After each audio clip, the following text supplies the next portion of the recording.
Imagine you're a professional and you're working on a multi-million-dollar project where the deadline is right around the corner. You're physically exhausted and emotionally exhausted, and all you can think about is getting done. You decide, I'm going to turn to AI, and I'm going to ask AI to do my project for me. And in the blink of an eye, it provides exactly what you're looking for in a near instant. That is exactly what two lawyers did in a massive lawsuit in Colorado. The only problem?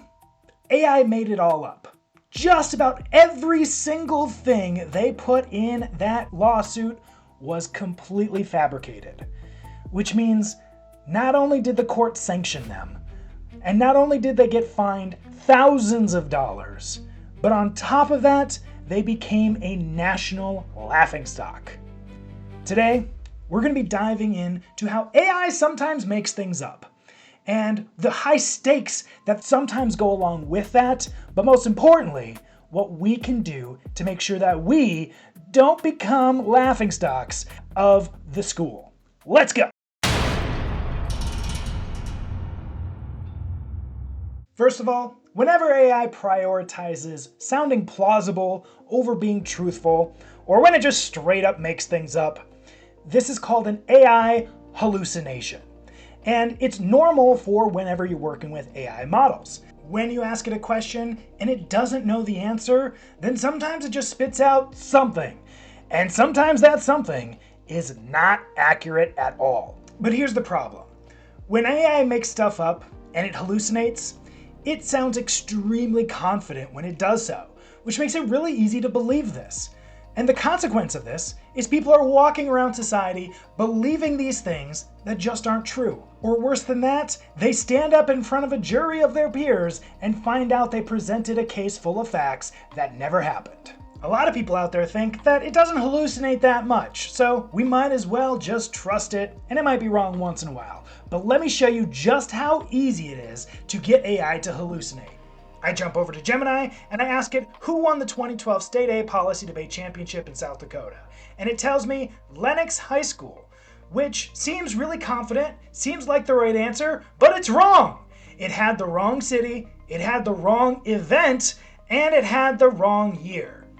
Maybe this is just a Gemini problem, you say? So we jump over to ChatGPT and ask it the same question, and it tells us that Vermilion High School won it, and they were listed as co-champions. With confidence, it is wrong. While it did have the right city, it had the wrong team members, and it had the wrong year. I actually asked this question a number of different times, and it consistently gave me the wrong answer, and it kept giving me different answers, which just goes to show how common hallucinations can truly be and how careful we need to be. But if we're not careful, there's a lot of things that we're putting at risk. For example, we could lose scholarship money. We could fail a class and have to retake it. There could be permanent marks on your academic record that follow you.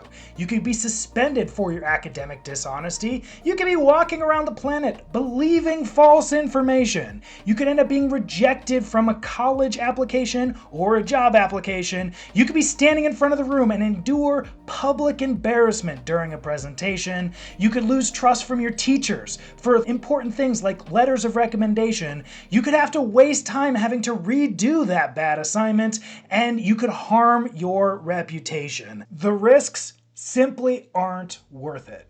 So what can we do? Well, rule number one, bring the information to AI.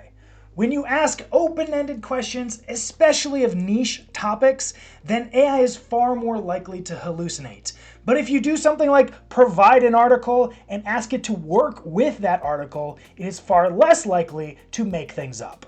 Number two, and this one's critical, you need to demand citations and verify them.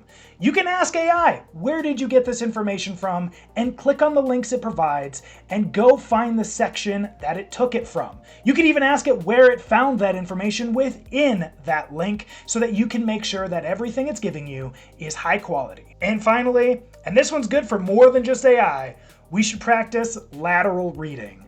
Lateral reading is the idea that we stop where we are and open up a new tab to verify that the original information is correct. So if AI gives you something over here, you can open a new tab, search, and look up that exact same fact to make sure that this original concept is true. Or to put it into social media perspectives, if you see someone make a wild claim on social media, stop, open a new tab, and fact check it on another website. But overall, we need to be careful when we're using these AI tools. Sure, they're powerful. Sure, they're really intelligent, but they still make mistakes. And so ultimately, you should trust nothing and verify everything. And also make sure that your teacher hits that like button below so that we can spread this knowledge to other people. I'm Luke with Groovy Education, where we have trained over 250 schools on responsible AI integration. You can hire us in the link below, and you can also join our school community where we have access to hundreds of resources to help you do your job better. And the first 1,000 educators get lifetime membership for free. But be sure to subscribe to this channel so that you can be aware of future content. But until next time, see ya.